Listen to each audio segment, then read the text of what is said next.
Okay, just finished this section and wow. The MC's long game is seriously next level. We see the trade negotiations with Niu Wei wrap up, but the real bombshell is the Gourmet Plan, teaching the Xin Tribe distilling, wheat farming, oil pressing, all seemingly helpful, but actually designed to strain their resources and pave the way for infiltration? Absolutely ruthless genius. It's chillingly brilliant how the MC plans to use food and economics as weapons years down the line. Then, bam, we pivot to shipbuilding. The detail is incredible. Seeing that first massive sailing ship go from keel laying, planking with iron nails, waterproofing to that triumphant launch, powered by wind no less, felt so satisfying. It really makes the Han tribe's progress feel tangible.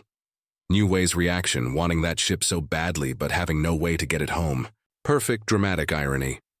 And just when you think things might settle, the Yu brothers are back. You just know their next mission involves these new ships and serious danger. What's the MC planning now? I can't wait. All right, you two. Listen.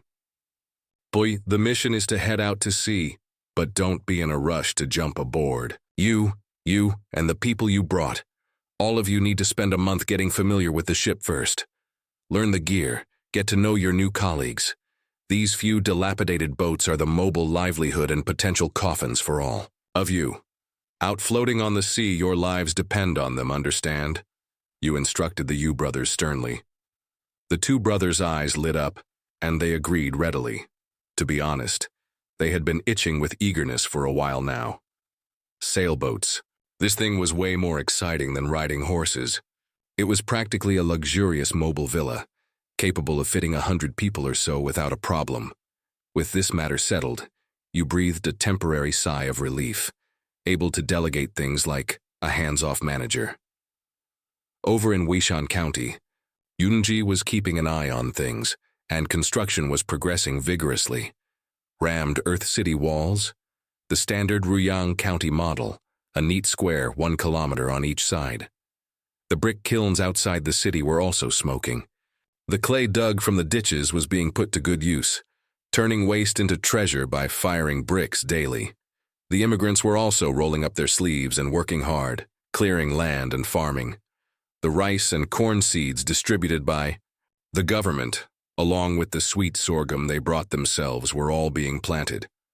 Once they arrived, they became people of the Han tribe. Household registration, land distribution according to noble rank. The rules were the same for everyone. Residential housing inside the city was being built at a snail's pace, but the winery, on the other hand, had eagerly started operations. The 20 or 30 types of fermentation starter recipes you had provided were being experimented on with great effort by the people of the Zhu clan. However, brewing couldn't be rushed. It would take at least 10 days to half a month to see results, and you couldn't be bothered to press them daily. The sugar workshop, however, showed quick results. It had already upgraded from small batch trial production to assembly line operations, conveniently located right in the market district. Fluorescent County brown sugar. Well, it involved next to no technical skill. Juice extraction, boiling the sugar. If you wanted soft sugar, you stir-fried it. If you wanted hard blocks, you poured it into molds to cool. Even the Zhu tribe had managed to crudely figure it out back then, which showed how simple it was. However, for large-scale production, you still put some thought into it, designing a sugarcane crushing and juicing integrated machine. A windmill provided the power. At the front, a large cutter chopped the sweet stalks into small sections with a kachak-kachak sound. Then, these sections were tossed into a primitive hydraulic cylinder and pulverized, squeezing out the sweet juice. This hydraulic contraption worked on a principle similar to the oil press in Hanyang City. Water was added manually, its weight, providing downward pressure. Once the pressing was done, the plug was pulled to drain the water. It sounded crude, but as long as it worked, that was fine. Only the power source was different. Once the equipment was calibrated, all that was left was to wait for the next season's sweet stalks to mature, and brown sugar could be churned out in huge quantities. As for higher-grade white sugar or yellow, rock sugar, that required reprocessing the brown sugar. filtering, purifying, and so on, which was troublesome. You didn't have the spare time to figure that out for now. Even if you did, the cost wouldn't be low. It was better to let everyone get a taste of the sweetness of brown sugar first. Besides, with brown sugar, many of the soul dishes from your recipes could finally be resurrected. Red cooked pork without soy sauce? No fear, we have caramelized sugar. And the smoked meat you yearned for. Just thinking about the glistening. Smoked pig's head, smoked chicken, smoked duck. It was mouth-watering. This wasn't the dry, cured meat smoked like firewood for preservation. This was smoked using the smoke from damp firewood. To make these cooked delicacies, you absolutely had to use sugar. The method, simple. Take smoked chicken, for example. Clean the chicken, boil it with seasonings and salt, then take it out and drain it. Set up a large pot. Don't put water in the bottom. Just pour in a bowl of brown sugar. Place a rack over the sugar. Arrange the chicken on it, cover the pot tightly and light a fire to dry heat it. As the brown sugar heated up, smoke billowed upwards, smoking the chicken skin to an appealing reddish-brown sheen, imbued with a special caramelized, smoky flavor. Tisk, absolutely amazing. During your short stay in Liuyang County, Dashu and the Yu brothers Fu and Ye really lucked out. The kitchen at the prefectural manor served different delicious dishes every day. There was lotus root dug from the Great Marsh, locally grown radishes, cabbage, green beans, mung bean sprouts, and boiled peanuts, tossed together with a handful of chilies to make a mixed vegetable salad. Accompanied by smoked chicken and duck, small fish and shrimp fried to a crisp, fried peanuts, stacks of large flatbreads, and a warmed pot of rice wine. This kind of life was better than being an immortal. Unfortunately, all good things must come to an end. Though you had been running around busy here and there for over half a year, you hadn't forgotten your great undertaking of writing books. Taking over a year, the selected poems and Han rites you had personally created, plagiarized, were finally completed. Selected poems, to put it bluntly, was basically an ideology and ethics plus basic language textbook. The selected poems inside all had themes like hoeing grain under the midday sun, referencing the hardship of farming, respecting the old and cherishing the young, diligence and frugality in managing the household, and the like. The main focus was on proper values and upbringing, cultivating character. Of course, the primary purpose was still promoting literacy, teaching everyone to recognize characters. The other book, Han Rites, was a guide to proper conduct. Etiquette for all sorts of occasions. Weddings, funerals, marriages, sacrifices, socializing, meetings, dining was clearly explained. It was also specially integrated with the 20-rank system of nobility you had created, stipulating the appropriate level of display and rules for different status levels in various situations. This book was a bit more difficult. One needed to be literate and understand some traditional virtues before studying it. Mastering both books basically equated to elementary school graduation. In the future, all schools would have to follow this standard. Want to climb the ladder and become an official. Then extra study was required. They needed to learn on policy, which covered current affairs and politics, problem-solving, official citizen relations, work methods, and the professional ethics of being an official. Besides these, there was an even more important book, Han Law, equivalent to the tribe's constitution. However, this thing was still in the draft stage, not yet finalized. Why? Because as the Han tribe's operations grew larger and larger, they encountered more and more troublesome matters. Law required precision in wording, detailed enough to give enforcers clear laws to follow, preventing judgments based on feelings. You certainly didn't want the farce of someone saying, "I think he's guilty." Precisely because it required such detail, writing this book was painfully slow. You had to rack your brains, anticipating all sorts of potential messy problems, then provide methods for handling them and standards for sentencing. It was stressful enough to make you tear your hair out. With language arts sorted, mathematics couldn't be neglected. You had also compiled 2 books, bluntly named Basic Arithmetic and Intermediate Arithmetic. More advanced ones, no time to compile them yet. Basic arithmetic was elementary school level. Addition, subtraction, multiplication, division, making tables, accounting, recognizing basic shapes, calculating length, width, height, area, volume, capacity, and understanding angles and weights. Intermediate arithmetic increased in difficulty, involving simple equations, algebra, functions, more advanced geometry, and even included some mechanics knowledge from middle school physics. This was content that could be used currently. Those who learned the basics could understand parts of it. Mastering these would allow participation in building bridges and roads, constructing machines, and shipbuilding, essentially training junior engineers. As for an ultimate weapon like calculus, you felt that introducing it now would be pointlessly difficult for these primitive brethren. Besides, even if they learned it, it wasn't useful for buying groceries. The final book was the all-encompassing Nature. The content was basically a hodgepodge of elementary nature and middle school science. It was broad in scope but not deep. The main goal was popular science, to dispel ignorance, astronomy, geography, weather, seasons, solar terms, biology, basic physics, and chemistry. It touched on a bit of everything. For example, why does it thunder and rain? What are clouds? Why doesn't river water flow uphill? Don't foolishly stand under a tree during a thunderstorm asking to be struck by lightning. This knowledge might seem trivial, but it could effectively dispel ignorant thinking. It would prevent them from panicking at an eclipse, thinking a heavenly dog eats the sun, and wailing about the end of the world.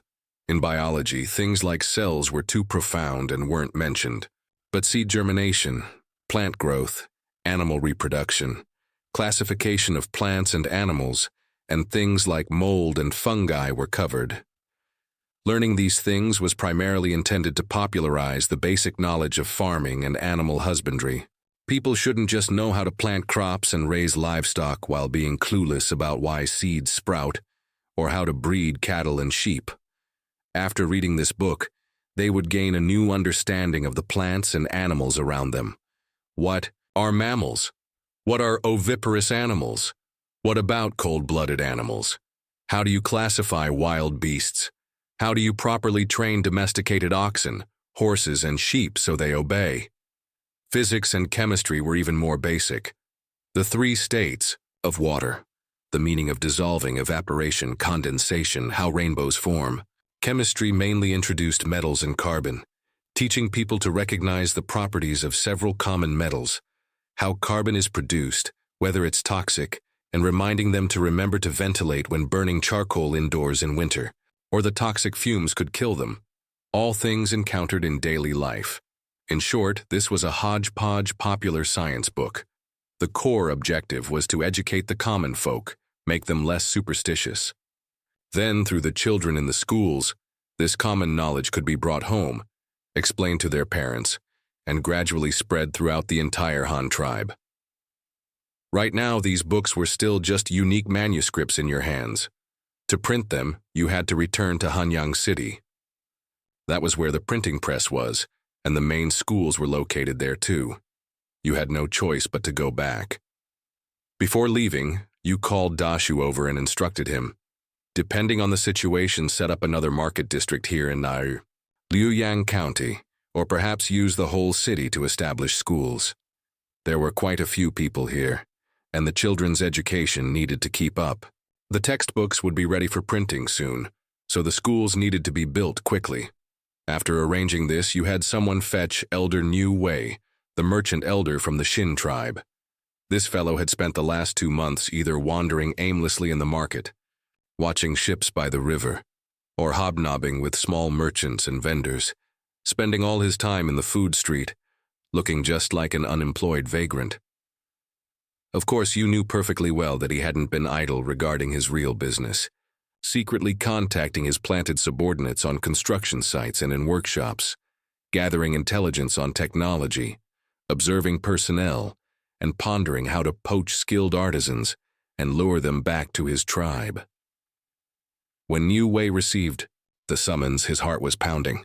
He couldn't possibly have imagined that you, The great chief of the Han tribe would personally seek him out, and stranger still, to ask him if he wanted to go to school, if he wanted to accompany you to Hanyang City to broaden his horizons. Could it be that his 2 months of undercover performance had been satisfactory, that he had finally passed the test? Was he being allowed to see more core areas? New Wei, feeling anxious and unsettled, yet with a sliver of anticipation, once again, stepped into the prefectural manor of Liuyang County and saw you, the one who had summoned him. 1,000 students? New Wei shook his head inwardly. That was impossible. It wasn't that the Xin tribe couldn't afford the cost in cattle and horses, but there was simply no need for so many people. Besides, the two tribes were worlds apart. Getting that many people on the road, bringing their families along, the amount of supplies needed for their food, water, and daily necessities would be astronomical. Theoretically, the Xin tribe didn't lack livestock. They only had to transport the gleaming white salt dried on Bamboo Island, make a trading circuit on the grasslands, and they could exchange it for herds of cattle and horses. For the Xin tribe, who lived off the sea, salt was like seawater itself, inexhaustible. Producing it merely required spending a bit more time drying it. Of course, you understood this principle too. The reason you quoted this sky-high tuition fee was mainly because the Han tribe was currently busy with internal development and simply lacked the energy to engage in trade on the grasslands. You hadn't sent Yufu back this year not because of a lack of manpower, but a lack of goods. The 3 most sought-after items on the grasslands were white salt, iron pots, and cloth. But your Han tribe currently only had 1 salt mine.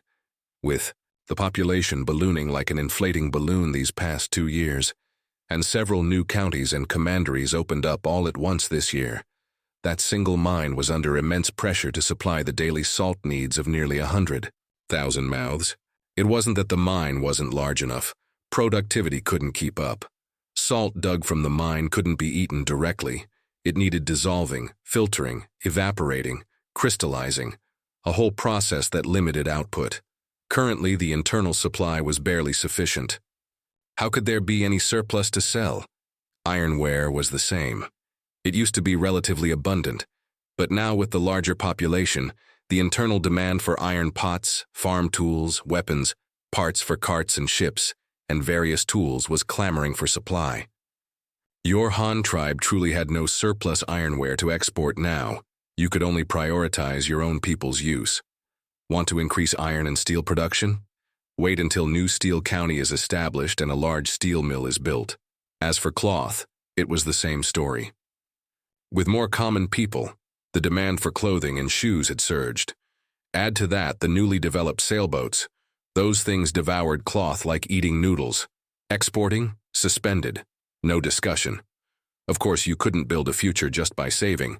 You also had to increase revenue streams. Your trip back to Hanyang City this time, besides overseeing book printing and the start of school, had the most important task of figuring out how to expand the production capacity for various materials. It was because of these reasons that you had a flash of inspiration and decided to change the game. Let the Xin tribe supply salt to the grasslands, trade for large numbers of cattle and horses, and then send them to your Han tribe. Not just for tuition, but for future trade in other goods as well, all settled using livestock. This way, you could continuously obtain livestock, constantly fueling the development of the Han tribe. As for worrying about the Xin tribe growing, too powerful, controlling the grasslands and turning around to threaten you, dream on. If your plan succeeded, neither the Xin tribe nor the nomadic tribes on the grasslands would benefit.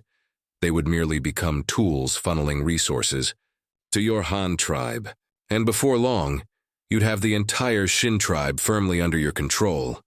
Wouldn't it be you calling the shots then? Your thinking was clear. If the Xin tribe wanted technology and goods from you, they had to trade livestock. This meant they would have to invest more manpower into low-end industries like salt drying and transportation. Even if technology was transferred to them, they couldn't use it immediately. There would always be a process of digestion and absorption. and the tribes on the grasslands. To get the salt and ironware from the Xin tribe, they would have to obediently sell the livestock they had painstakingly raised, which in effect meant selling them indirectly to you. Their greatest asset was livestock.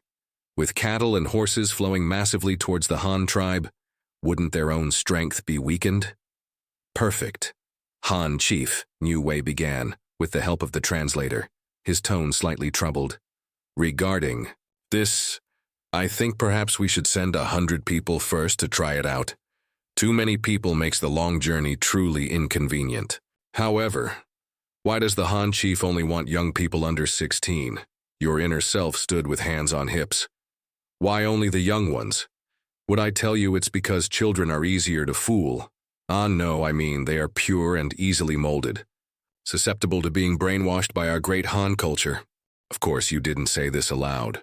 What you thought was, once these youngsters learned the culture of your Han tribe, had their horizons broadened, and then looked back at their primitive Xin tribe, it would be genuinely hard to say which side their hearts would lean towards. You cleared your throat, putting on an "I'm thinking of your best interests" expression. Young people learn faster, and after completing their studies they can contribute to the Xin tribe for a longer time. If you send a group of old men, not only will they learn slowly, but what if they kick the bucket halfway back? Wouldn't the Xin tribe suffer a huge loss after spending so many cattle and horses on tuition? After hearing the translation, Niu Wei had a sudden realization and nodded repeatedly in agreement. Makes sense, makes sense. The Han Chief is truly thoughtful. How did I not think of that? Oh, by the way, you changed the subject, dangling. Another piece of bait? Since you are willing to send people here to study, they will need writing brushes, ink, paper, and inkstones to continue their studies after they return, right? How about this? I'll simply teach you the techniques for paper making, ink making, brush making, inkstone making, and also printing. This will allow you to continue spreading knowledge back home, enabling more tribespeople to learn the advanced culture of my Han tribe. However, you drawled, watching Niu Wei's eyes light up, don't get too happy just yet. These are core skills. Passing them on to your Xin tribe is fine, but you'll have to show some sincerity in return. You dug another big pit, waiting for Niu Wei to jump in. This decision wasn't made on a whim. You had thought it through clearly. To rapidly promote Han culture within the Xin tribe, without the two great tools of dissemination, paper and printing, would be sheer fantasy. Think back to the spring and autumn and warring states periods. Why could only the children of nobles read and write? Wasn't it because bamboo and wooden slips were terribly heavy and cumbersome, expensive and unwieldy, leading to knowledge being monopolized by a few? Niu Wei's ears perked up immediately upon hearing there was more technology to learn. As for you setting conditions, he actually found it perfectly natural. If you gave everything away for free, that would be truly unbelievable. In his heart, he even felt that the higher the price you asked, the more genuine the technology must be, which paradoxically made him feel more reassured. Please speak, Han Chief. Niu Wei didn't commit himself fully, showing the potential of the diplomat. As long as it is something our Xin tribe can accomplish, we will certainly do our utmost. What did "can accomplish" mean? Naturally, things they deemed advantageous. If it harmed the Xin tribe, then it would simply be unable to accomplish, full of strategic maneuvering. You didn't state your conditions directly, instead asking a few questions with a smile. Elder Niu, you've been in our Han tribe for 2 months now, haven't you? I haven't let anyone bully you, have I? No, the Han Chief has treated us very well. Niu Wei was a bit confused, unsure what you were getting at. And did I or did I not arrange accommodations for you, and even let you find work in the market district to earn your own food? That is indeed true. Niu Wei remained bewildered. Good, that's what I mean. You revealed your true intentions. Brushes, ink, paper, inkstones, including printing technology. I can give you the techniques, but making these things isn't easy. Otherwise, why would your tuition be so expensive? So, teaching you directly, you wouldn't grasp it even in 3 to 5 years. I was thinking, how about this? I will also send a delegation to your Xin tribe. This delegation will include artisans skilled in these technologies. They provide technical guidance, you provide people as apprentices, and that way you can produce these items quickly. However, you paused, watching Niu Wei's tense expression, and continued. However, I hope your Xin tribe will also designate a piece of land for our delegation to reside in. This land, well, it needs to be reasonably large, with living quarters, access to a water source, and enough land for them to grow their own food, saving you the trouble of supplying provisions. There also needs to be space to build a few workshops. The artisans need a place to teach their skills, right? Having it nearby is convenient, saves running back and forth. Oh yes, a school needs to be built too. Use your returning students as teachers, with help from our delegation members to help your tribe's people learn knowledge faster. This place, it would ideally be near the sea. Our Han tribe is willing to trade with you, so you must allow our merchants to conduct business there, which means a wharf needs to be built for shipping goods. Oh, and we need to open a bank there. For future transactions with you, we'll need to use our Han tribe currency, won't we? Of course, you put on a facade of fairness. You don't need to worry about us overstaying our welcome. I can sign an agreement with your Xin tribe. We lease this land for 20 years. The rent will be the technology we impart to you. How about that? However, once the agreement is signed, you must guarantee the safety of our delegation. After all, your people are here with me, and I haven't allowed anyone to touch a hair on their heads.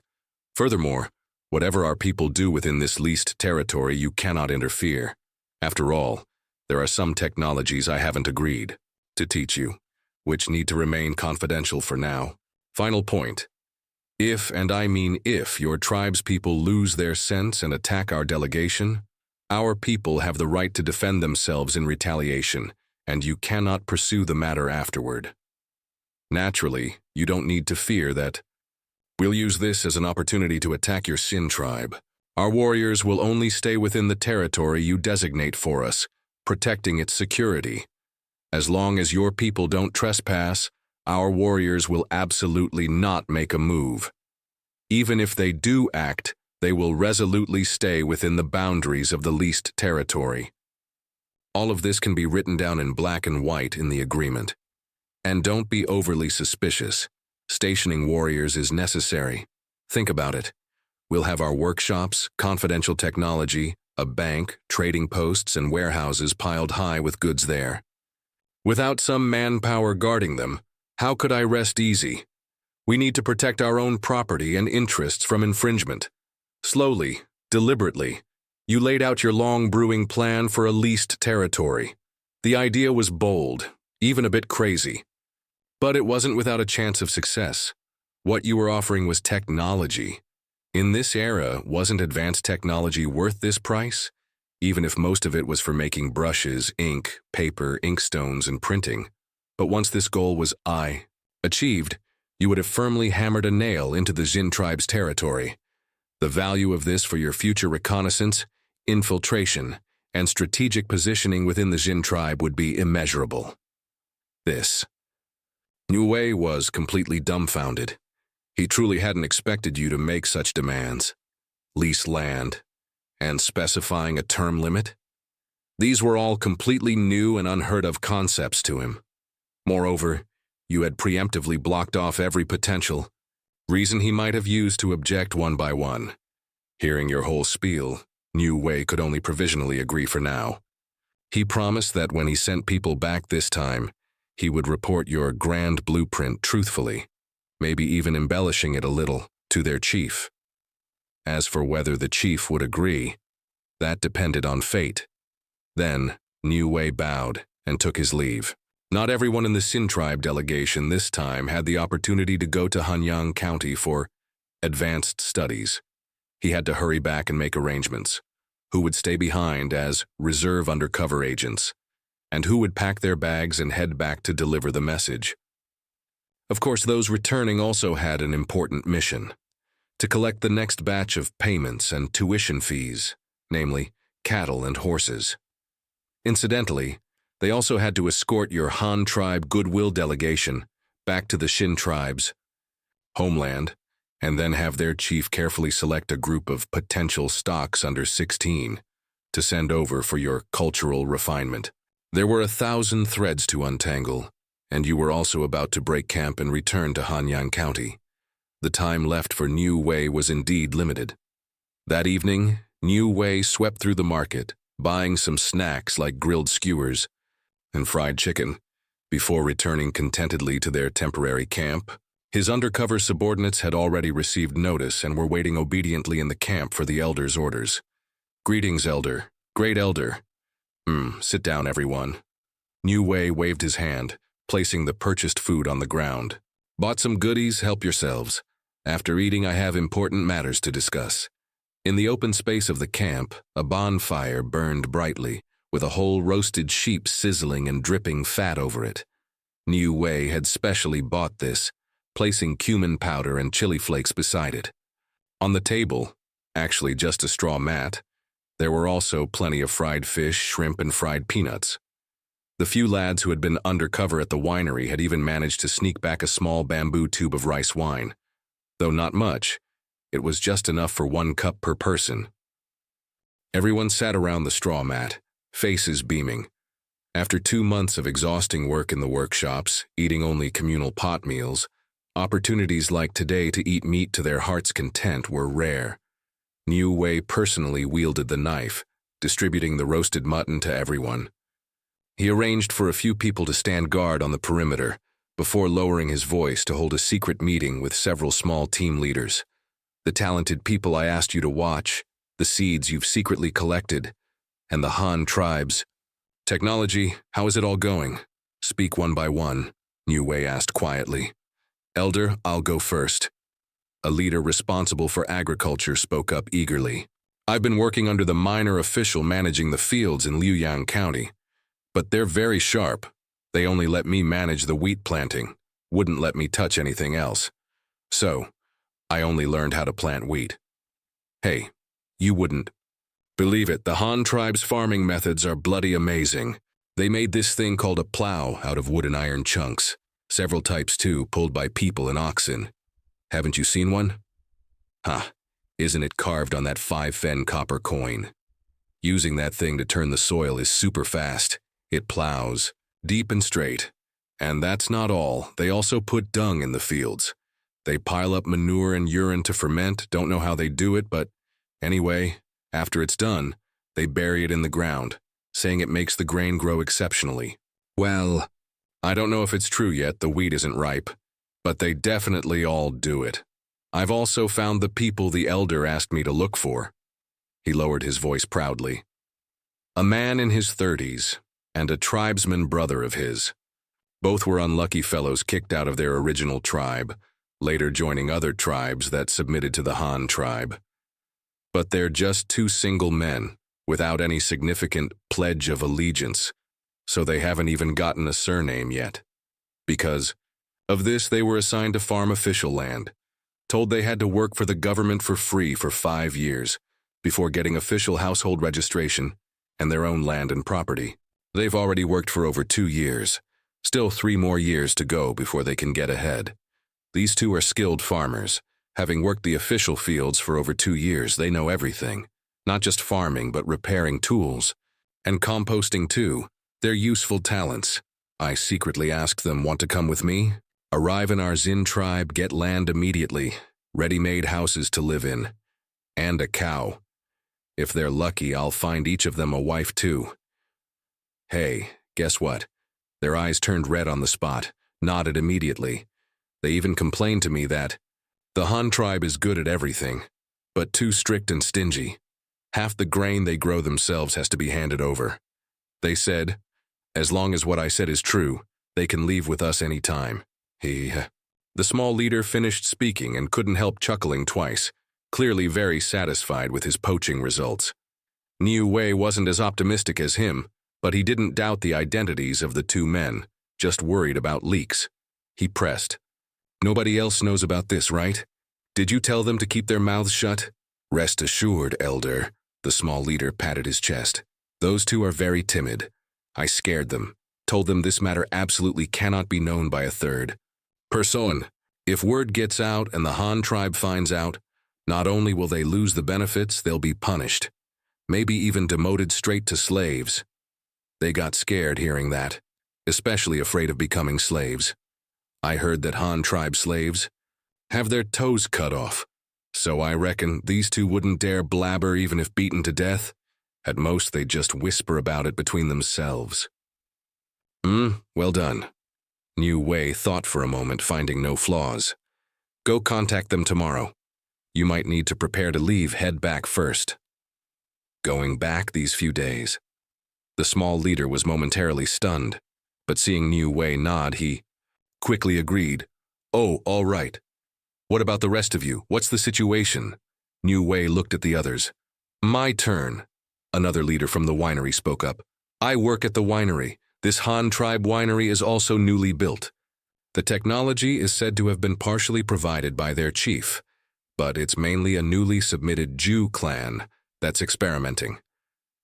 Recently, everyone's been making fermentation starter, according to the Han chief's recipes. The Jew clan. People have also tried brewing new wine with the new starter. I've memorized the methods. It's just that the time is too short, still don't know how the newly brewed wine will turn out. But this stuff looks pretty simple. Just mixing moldy grain with cooked leftover rice to ferment. But it seems you have to use grain with the husk still on. Don't know if our corn back home will work, but we can try it when we get back. Also, I managed to get some wheat and barley seeds from the winery warehouse. He whispered mysteriously. Slipped them out in the soles of my shoes, secretly hiding a little bit each day. I've saved up about 1 or 2 gin now. As for the people, the elder asked me to find. I haven't found anyone suitable on my end. The winery, apart from the Jew clan's own people. The rest are old hands with Han tribe household registration. They live well, unlikely to leave with us. I also haven't had much chance to interact with outsiders. You've also done well, Niu Wei commented. If you can't find people, forget it. Forcing it might lead to exposure. What about the wheat seeds? Where are they now? Did you bring them back? Brought them back, the man quickly said. Grabbed them on my way back, just now hid them in my crotch, nobody noticed. All right, show them to me after dinner. Anyone else? Niu Wei continued the roll call. My turn now, right? Heh. A chubby fellow spoke up, his face greasy. I was assigned to cook for the workers on the construction site. Been eating well these days. Look, I've even gotten fat. Heh. As soon as he finished, several people beside him playfully punched him. You lucky dog got the good job. Always sneaking food. You have to cook us a feast when we get back. All right, stop hitting. When we get back and grow our own wheat, I'll cook delicious food for you every day. Let's talk business. The chubby cook quickly begged for mercy, making a pile of food promises before being let off. He cleared his throat. What should I talk about first? Seeds. Many of the Han tribe's vegetables are grown from seeds obtained from our place last time. However, they also have some rare things we don't have, like cabbage, large white radishes, long beans, and a kind of salty pickled tuber called jakai. The most amazing thing is something called chili pepper. He gestured. You've all eaten this, right? Fiery hot. This thing can be eaten fresh and also dried as a spice. Can be added to stir-fries, stews. Ground into powder, it can be sprinkled on roasted meat. Mashed up and mixed with noodles is great too. It's practically the Han tribe's national vegetable. Every household grows it. I also bought some seeds. From the old master cook in the kitchen. All from his own garden. Didn't manage to get jakai, but I got seeds for beans, radish, cabbage, and chili peppers. I traded them for the spiral shells. Oh, the pearls the Han chief mentioned, that the elder gave me. That old fellow took them back to please his wife. The Han tribe has tons of cooking utensils too. I've pretty much figured them out. The most common is the iron pot, which we probably can't make. But the others, rolling pins, steamer baskets, slotted spoons, and some coarse pottery jars and bottles, we can imitate those when we get back. Oh, right. There's also something called loofah. I got the seeds too. They planted a few vines next to our kitchen, producing more gourds than we can eat. And when this thing gets old and dries out, the pulp inside can be taken out to scrub pots. I swiped some seeds too. Regarding food, it's mostly wheat-based foods and rice, plus all sorts of stir-fried dishes, too many varieties. I haven't learned them all, but I can find people who know how to cook. In the kitchen, there are many outsiders doing short-term work. Some have been there for a year or two. I found a few skilled cooks and also carpenters who can weave baskets and repair kitchen utensils, all willing to go with us. Just need to give the word. It's just... His tone shifted, becoming worried. The Han tribe's kitchen knives are all iron, very sharp. Our Xin tribe has no iron. What can we do? Cooking without a kitchen knife makes many tasks difficult. We'll figure this out when we get back. Niu Wei nodded. See if we can find a breakthrough with that Han tribe. Delegation. He also knew the importance of ironware, but for now, it had to be set aside. After these few had reported, everyone's gaze turned to the last leader who hadn't spoken yet. My turn, huh? The man sighed. I've been at the tofu workshop. Alas. Speaking of which, the soybeans used to make tofu were transported from our Xin tribe, but we really don't know how to eat as well as the Han tribe. He sighed with emotion before continuing. The work at the tofu workshop is simple, in a way. First, soak the soybeans for a day, then grind them into soy milk using a stone mill. Soy milk can be boiled and drunk directly, but it's poisonous. Raw. Boil the soy milk, add some brine, stirring while adding, and the soy milk turns into tofu now, soft tofu pudding. At this point, you can add some seasonings and eat it directly. Alternatively, ladle the tofu now into a wooden box lined with cloth, press it down firmly, wait a while, and it becomes blocks of tofu. The most crucial thing here is that brine. I heard from the people at the tofu workshop that it's naturally formed. It's stagnant water from underground in their Han tribe salt mine area. Very salty. Basically, it's salt brine. We eat sea salt, but don't we also have salt mines on our bamboo island? Right near the mouth of the Clear Spring River. When we get back, we can dig a well there. Should be able to get similar brine.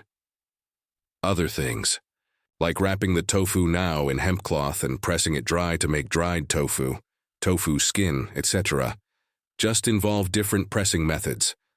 The principle is similar. However, if we want to make it, we'll probably need quite a bit of cloth. Nothing much else. I worked there for over a month, feel that the core things in the tofu workshop, besides the brine, are the stone mills for grinding soy milk. I don't know how to make them, but I found a stonemason who does. This stonework isn't too difficult to make, just takes time to grind and polish. However, if we had iron tools, it should be much faster. Ironware again. Niu Wei's heart skipped a beat. In just a short while, how many times had he heard his subordinates mention iron, iron farm tools, iron weapons, iron kitchen utensils? It seemed like the advancement of the Han tribe was inseparable from this dark, hard substance. But their Xin tribe, let alone making iron, didn't even know if they had iron ore deposits within their own territory. The gap was too vast. Niu Wei felt a heavy weight in his heart. Just as Niu Wei's mind was racing, summoning his group of reserve undercover agents for a secret meeting, your Jinwu guard weren't idle either. The government's eyes and ears were everywhere. After confirming that the Xin tribe members had all retreated to their camp, Jin Yi swiftly gathered his own insiders, planted in various workshops. The reports came in, and the results were acceptable. Out of the 28 spies sent out, 12 had successfully infiltrated Niu Wei's returning party. The construction site kitchen yielded the best results, managing to place a full 6 agents, likely because the good food made it easier to blend in. Other locations had 2 or 3 scattered agents, except for the heavily guarded winery, where none managed to get inside. 12 wasn't bad. Stuffing in any more might arouse suspicion. The remaining dozen or so wouldn't be left idle either. You could give them new identities. Some would join the official delegation as undercover agents, while others, disguised as traveling merchants, would be responsible for future secret communications between the Han tribe headquarters and the leased territory delegation. Of course, relying solely on this number of people wasn't enough to stir up major waves. Your infiltration plan was still ongoing, with the next focus being the schools. Among the students sent from the Xin Tribe, you'd subvert a batch into pro-Han elements, while also mixing in a group of thoroughly indoctrinated Han Tribe students. With this two-pronged approach, it wouldn't take long before the ideological front of the Xin Tribe's next generation basically belonged to the Han. Within the Jinwu Guard, the atmosphere was solemn. When the spies met, there was no feasting, only hushed exchanges and agreements. Once on Xin Tribe territory, they must look out for each other, maintain a low profile, protect themselves, wait for the right moment, and complete the tasks you assigned. They understood that their biggest task initially would be simply to survive without being discovered. Only after establishing a foothold could they slowly climb the ranks, accumulate strength, and wait for your signal for the final assault. Ah no, for executing the mission. After the brief meeting, they bid each other farewell and dispersed as silently as phantoms, vanishing into the night. Early the next morning, you started yelling orders to load the carts. The main cargo was the snow-white paper produced by the Hanyang County paper mill over the past 2 months. This was precious stuff, needing to be transported back to Hanyang City quickly to print your several epic-making masterpieces at full speed. Selected poems, Han rites, basic arithmetic, intermediate arithmetic, nature. The content of these textbooks had all been personally approved by you. As long as the Han tribe's banner didn't fall and you, the chief, didn't kick the bucket, these would essentially be the unshakable, officially designated textbooks for the next few hundred years. Besides paper, there was also a large batch of bamboo-handled writing brushes, a specialty of Hanyang County. The island in the middle of the lake here was rich in bamboo, and with a large number of farmed antelope and wolves, the supply of hair for brush tips was plentiful. As for the accompanying ink sticks and inkstones, production still primarily relied on Hanyang County. The mountains there had abundant pine trees, convenient for making soot for ink, and plenty of existing kilns suitable for firing inkstones. Moreover, during your idle moments, you had actually fiddled around and created a transepical product, a portable ink-storing writing brush. Roughly the size of a later-era fountain pen, it featured a small 3mm diameter wolf hair brush tip for regular script. The bamboo barrel behind it could store ink, and it came with a tightly fitting bamboo cap to protect the tip. This gadget wasn't high-tech. The key was the ink. Ordinary water-based ink tended to settle and separate over time, not only clogging the pen, but also being a hassle to disassemble and clean. Inspired, you directly used a formula developed during experiments with oil-based ink at the printing workshop. The effect was outstanding. The ink barely settled, the tip absorbed ink evenly, it didn't leak easily, and it evaporated quickly. By the time you finished writing a line, the characters written earlier were basically dry, eliminating the need to wait awkwardly like with water-based ink. Of course, good things were naturally expensive. One water-based, one oil-based. The cost difference was significant. With a wave of your hand, you designated this portable small script brush as the official use rapid record pen. When out on official business, carrying one allowed writing anytime, anywhere, eliminating the cumbersome need for ink sticks and inkstones. The first to be equipped with these, besides the officials in Hanyang County getting a taste, were the Yu brothers Fu and Ye. They traveled constantly, especially Yu Fu, whom you had mandated to write a daily sailing log. Currently, within the entire Han tribe, besides yourself, the master plagiarist, he was likely the one who wrote the most. With arrangements settled on both the Han and Xin sides, on the third day after negotiations concluded, you set off back to Hanyang County. Besides you and the cargo vehicles, Niu Wei and his 50 tribesmen, soon to be returning home in glory, followed alongside the vast convoy. They weren't heading to Hanyang City for business, but mainly to rendezvous there with your Han tribe. Goodwill delegation. Your delegation members hadn't been finalized yet, so they couldn't immediately depart for the Xin Tribe. You still rode your mount, Grey Mountain, with the big dog Roo trotting faithfully beside you.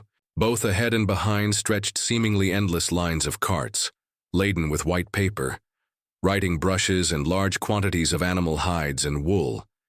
These were being transported to replenish the supplies of the newly established counties and commanderies. Niu Wei rode his horse alongside the convoy's flank, watching the unending train of transport vehicles, feeling thoroughly envious. If only their Xin Tribe had such powerful transport capabilities, what a sight that would be. But the reality was the most advanced transport tool in the Xin Tribe, officially, was the pack horse, while common folk mostly relied on carrying poles. Compared to the Han Tribe's rumbling wheels, it was like the Stone Age versus the Steam Age. The group traveled westward along the wide dirt road. Not far out of Hanyang County, the bustling scene outside the city came into view. Large numbers of laborers were sweating profusely, digging an artificial canal. Along both banks of the canal, the outlines of some planned distinctive villages were already appearing. Rather than villages, they were more like Li-ju, neighborhood clusters, resembling walled communities of later eras. All the houses were built closely together, enclosed by a rammed earth wall, forming a large sealed compound with only one entrance-exit. Residents leaving in the morning and returning in the evening had to be checked off by the neighborhood. Random wandering wasn't allowed. After all, this was still the perilous wilderness. Who knew when a wild boar or a ferocious terror bird might dart out from some corner? Watching these rising villages, the artificial canal under construction, and the gleaming iron hose and shovels in the hands of the Han Tribe's people, Niu Wei's heart filled with even more complex emotions. Tools. All this convenience stemmed from advanced tools. Having spent 2 months in the Han Tribe, Niu Wei was naturally no longer the ignorant country bumpkin he once was. He understood that the Han Tribe dug canals not just for earth to make bricks and build houses, but more importantly, to draw water from the great river to irrigate farmland, turning originally barren land into fertile fields. In terms of transforming nature and maximizing land use, their Xin Tribe couldn't hold a candle. He couldn't help but wonder, if the Xin Tribe could develop the entire land of Bamboo Island like this, how could that vast island stretching for thousands of li possibly have a population of less than 100,000? Carts and horses moved together, making good speed. After traveling for a morning, Niu Wei saw on the horizon ahead another rammed Earth City wall, flying the large banner emblazoned with the character Han. Han. This was another newly built county town this year, Xitong County, strategically located at the crossroads of 4 commanderies. Despite being newly built, it was bustling with activity. The initial 3,000-plus immigrants assigned here, plus several hundred allocated slaves, crowded the streets inside and outside the city. Carts and horses mingled, people shouted, horses neighed, and herds of livestock added to the busy, lively scene. At noon, the convoy rested in Xitong County and had a simple lunch. Part of the supplies were unloaded here, the livestock were fed ample fodder and water, and then the journey westward resumed. The afternoon journey was noticeably more desolate.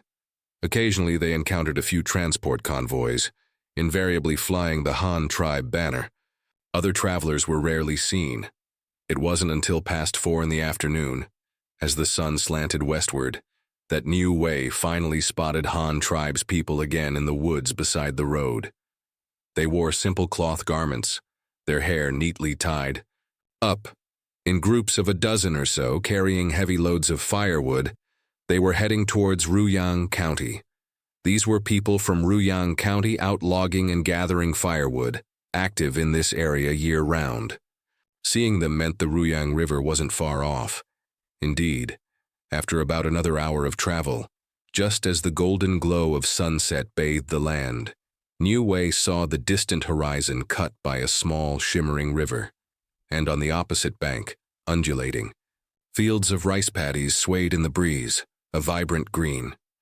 Nestled within this embrace of fertile farmland stood a majestic city, its walls, clearly built from regular green bricks, were distinctly different from the rammed earth walls seen earlier. Ruyang County had been reached.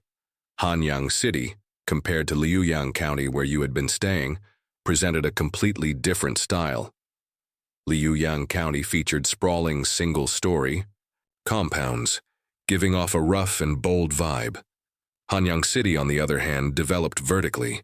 Buildings were noticeably taller, with a generally higher altitude, exuding the feel of a modern metropolis. The residential areas were quite orderly, consisting entirely of single-family courtyard homes. Although not as spacious as those in Liuyang County, the layout was more refined and the environment was better. What intrigued Niu Wei and his group the most were the small pavilions with wooden fences at the entrance of each alley, housing communal wells. Disposing of dirty water was also convenient. It could be directly poured into the drainage ditch dug down the middle of the alley. Each of the 4 main roads also had a public toilet, and woven rattan trash bins could be seen every now and then along the streets.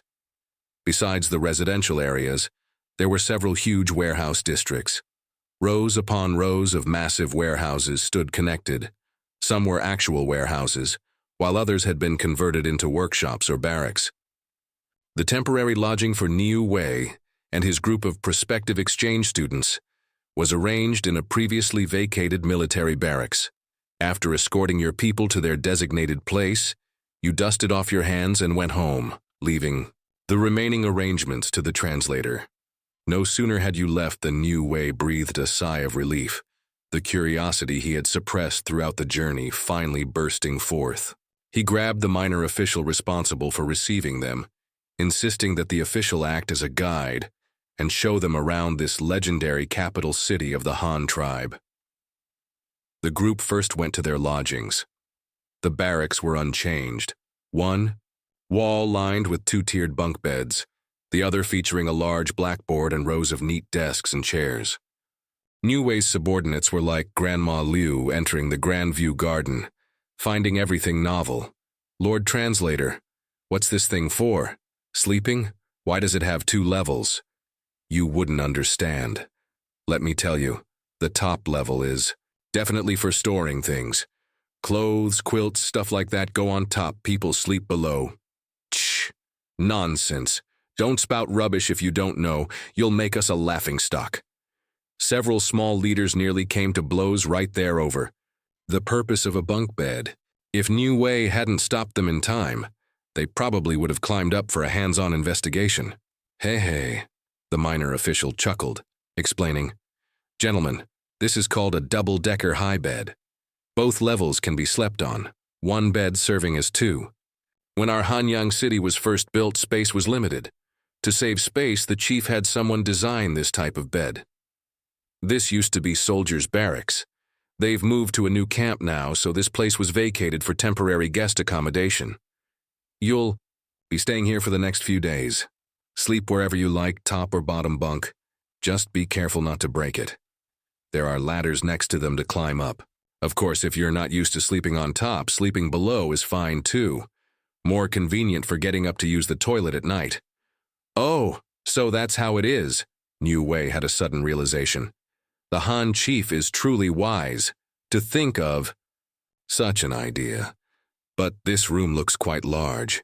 Even if the beds were placed flat, there should be enough space, right? Why is the other side empty with so many desks and chairs? Oh, didn't I just mention? This used to be a barracks, so the other half of this room is a classroom. Those soldiers before also had to learn to read and write here. Learn characters? Those soldiers also had to learn to read and write? Niu Wei's eyes nearly popped out of his head, his face etched with disbelief. In his view, weren't soldiers supposed to be burly, strong, and skilled with weapons? What use was it for a bunch of rough warriors who wielded blades and spears to learn writing? Could writing be mightier than muscles? Could it be that the Han tribe truly valued cultural education so much that even the grunts were forced into literacy programs? Well, the translator paused. I'm not too clear on that. The chief must have his arrangements. He naturally knew the answer. to cultivate grassroots military officers in preparation for future army expansion. Officials had to be literate, right? Otherwise, if they couldn't even read written orders from superiors, how could they possibly fight a war? But concerning matters involving military secrets, he certainly wouldn't reveal them casually.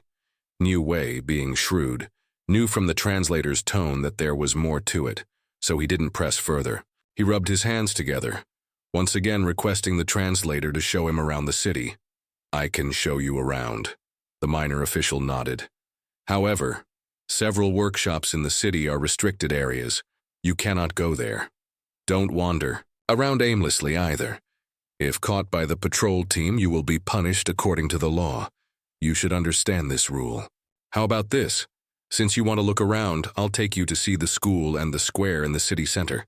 Hanyang City isn't actually that big. Besides a few tall buildings downtown, there isn't much else special." Okay. We'll follow your arrangements, my lord. Shall we go now?" Niu Wei was already getting impatient. "All right, Elder Niu, please."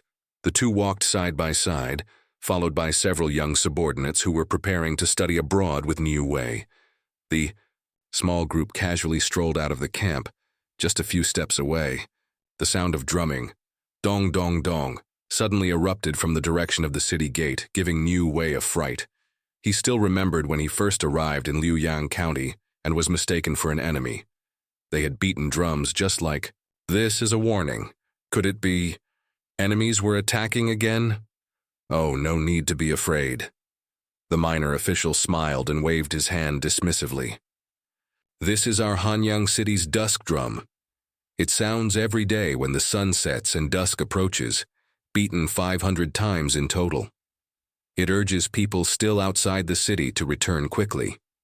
Once the drumming stops, the city gates will close, and no one can leave the city for the rest of the day. After dinner, when it's completely dark, the evening bell will ring 10 times.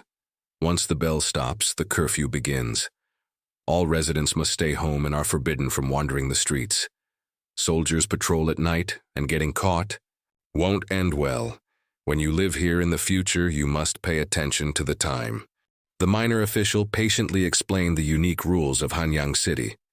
This timekeeping system of morning bells and dusk drums currently existed only in Hanyang City. This was because it housed the Han tribe's only observatory, albeit rudimentary. The rat shaman, this chief imperial astronomer, diligently observed the sundial and recorded time every day. However, the sundial records hadn't yet completed a full year, so it was considered a trial run, still figuring out the patterns. Hence, it hadn't been implemented in other counties and commanderies. Oh, so that's how it is. Hanyang City is truly different, Niu Wei couldn't help but exclaim. Not only were the physical facilities more impressive than Liuyang counties, but even the management system was so well developed, even including an official public timekeeping service. As they spoke, the dusk drum stopped. Just then, an incredible scene unfolded. The seemingly ordinary willow trees lining both sides of the street, with their countless drooping branches, began emitting a soft, pinkish-white fluorescent glow in the twilight. Although the light wasn't strong, the sheer number compensated. Thousands upon thousands of willow branches lit up simultaneously, like countless natural street lamps, instantly illuminating the entire street and city. What is this? The Xin Tribe members' eyes nearly bulged out of their sockets, their jaws almost hitting their feet. No matter how advanced the Han Tribe's technology was, the scene before them was simply too fantastical, wasn't it? This wasn't scientific at all. Could it be a divine miracle? Was the Han Tribe a place inhabited by gods? Ha ha ha ha. The translator saw their shocked expressions and laughed triumphantly. Gentlemen, no need to be astonished. This is a rare treasure of our Han Tribe. Our chief named it Fluorescent Willow. The chief discovered this tree in a valley. It naturally emits light. Finding it miraculous, the chief had people dig up some saplings and plant them in the city, saying they could be used as streetlights. See, aren't they being used now? These trees were planted over a year ago. The branches have grown out and It's very bright at night. As a member of the Han tribe, seeing outsiders stunned by his tribe's black technology, the translator couldn't have been prouder. The Han tribe actually possesses such magical plants.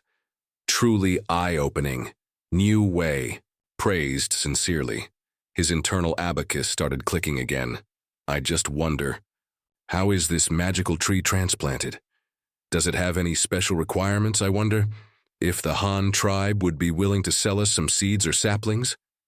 If we could plant some in our Xin tribe, how wonderful would that be? I can't make decisions about that. The minor official quickly waved his hands, distancing himself. Besides, I don't know how to plant trees. Elder New, you should wait until tomorrow and ask our chief personally. Showing off was one thing, but he wouldn't dare make promises about matters potentially involving tribal secrets.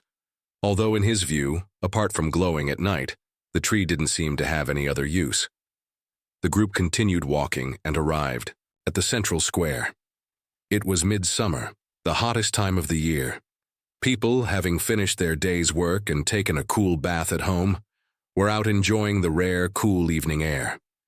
Since the promotion of currency, Hanyang City had also seen many small businesses emerge. However, as the industrial manufacturing center of the Han tribe, most households lacked for little, so the night market here primarily sold snacks. Although Niu Wei hadn't eaten dinner yet, having been bombarded with various snacks in Liuyang County for 2 months, he had developed a certain immunity. At this moment, his attention was completely captivated by the tall buildings flanking the square.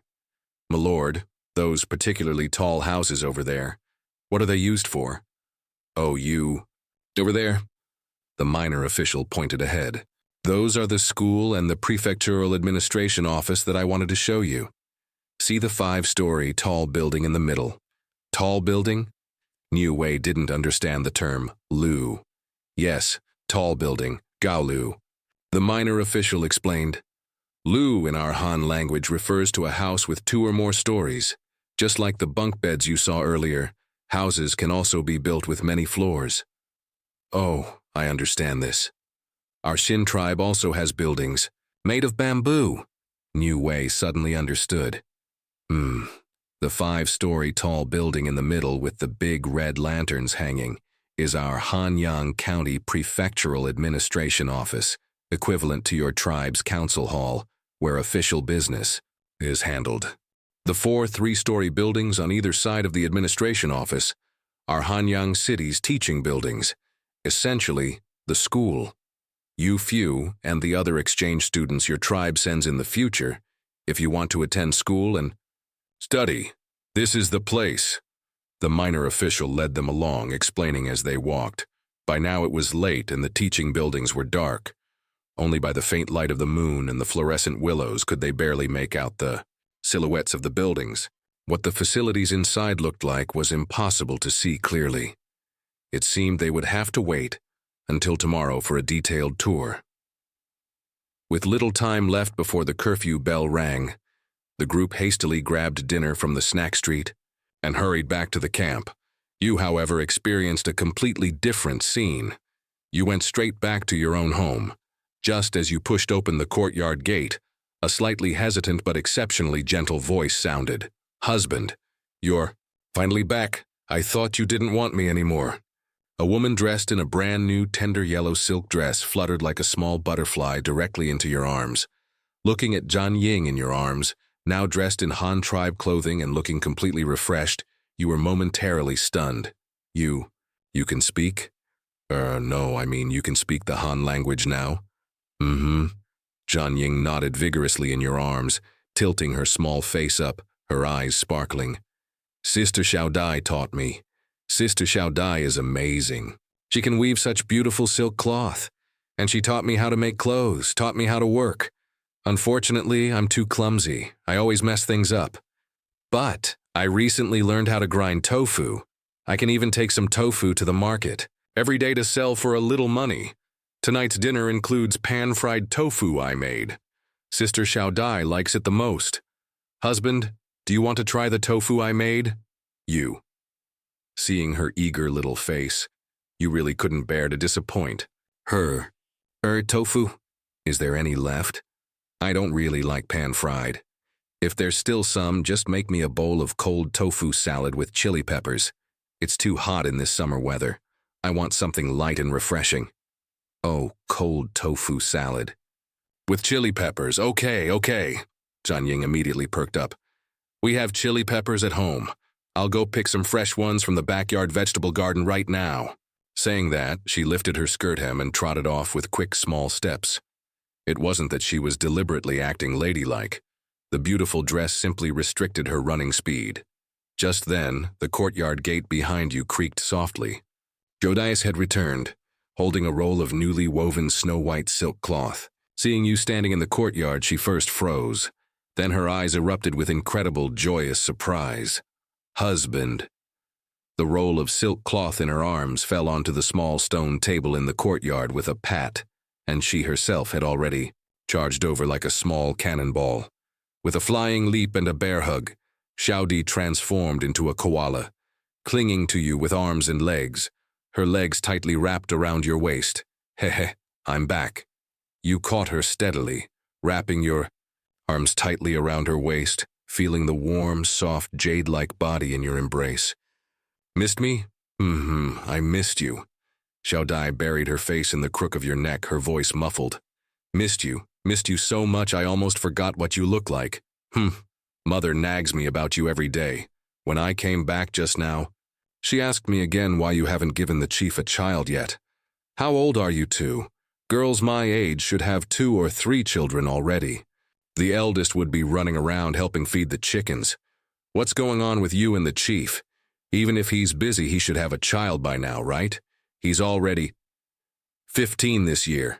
Finished speaking, Xiaodi lifted her head, her large, watery eyes staring at you plaintively, her gaze seemingly accusing you. This irresponsible fellow.